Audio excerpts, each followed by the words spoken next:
Insta360 X3 versus Insta360 X4. Is it worth the upgrade? Let's get into it. First, let's take a look at the design changes, and the X4 is slightly taller and wider. The display screen is now a little bit taller. The X3 is USB Type 2 and the X4 is USB Type 3, so the X4 has faster file transferring times. The Wi-Fi transfer speed on the X4 has been upgraded from 19 megabytes per second on the X3 to 30 megabytes per second on the X4. The biggest upgrade on the X4 is definitely the 8K 360 resolution, and whether it's really true 8K or upscaled 8K, I don't know, but this 8K definitely does look better than the 5.7K on the X3. 5.7K plus is basically 8K downsampled into a 5.7K file, so you get almost 8K video quality in a 5.7K file size. The 360 slow motion capability on the X4 has been upgraded to 5.7K 60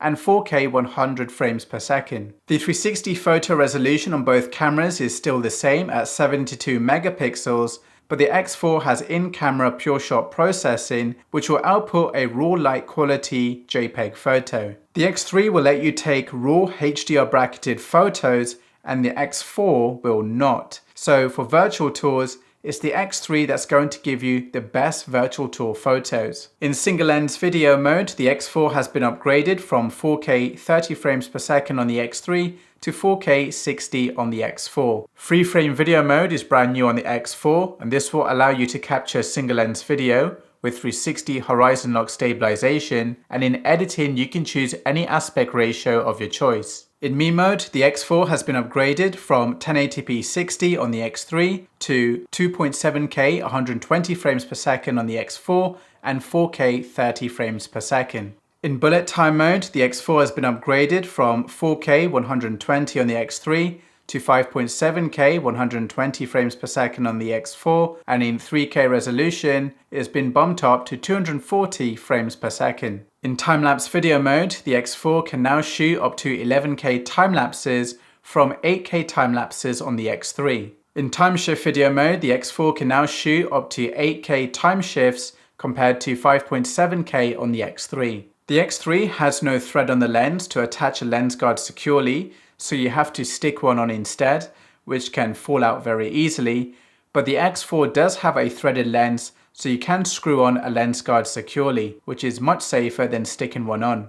The battery capacity on the X4 has been upgraded to 2290 mAh from 1800 mAh on the X3. This allows the X4 to record 8K 360 video for around 70 minutes on a single charge, and 5.7K 360 video up to 125 minutes on a single charge. The X3 can record 70 minutes of 5.7K 360 video on a single charge. There are some new options on the X4 that the X3 does not have. The X4 has gesture control, so you can put out your palm to the camera to start a video recording automatically, or you can put up a peace sign to take a photo. On the X4, when you press record and you decide that you don't want the recording anymore, you can long press the shutter button to cancel the recording. With timed capture, you can schedule the X4 to start a video recording. So for example, you can schedule the X4 to wake up at 5 AM in the morning and automatically record a sunrise time-lapse. The X4 now has the ability to record in H.265. This was once a feature in the One X2, then it was removed on the X3, and now it's back on the X4. The screen options are designed much better on the X4. You can now select auto or manual shutter speed at the tap of a button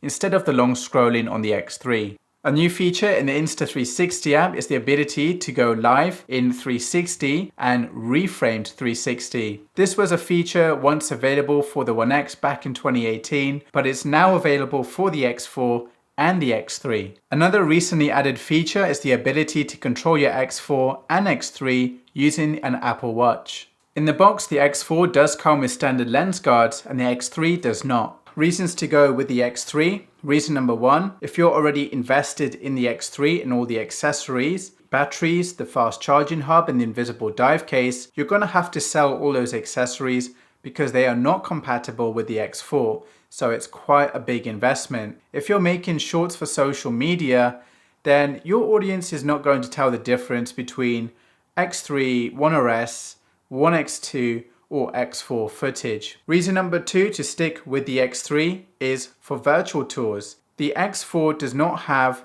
the raw HDR bracketing mode that the X3 does. So with the X3 you can take up to 9 raw bracketed photos, merge them together to get a much better virtual tour photo than the JPEG HDR output from the X4. If you're looking for your first consumer 360 camera, then the X4 is the most beginner friendly, easiest to use, highest quality, smallest consumer 360 camera on the market today.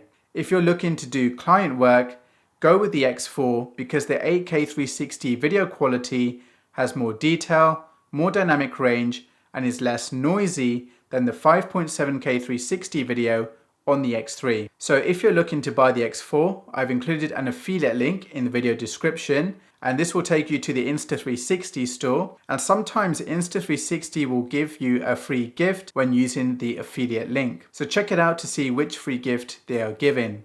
I hope you found this video useful. Hit the like button if you learned something new, drop a comment if you have a question, and I'll see you in the next video.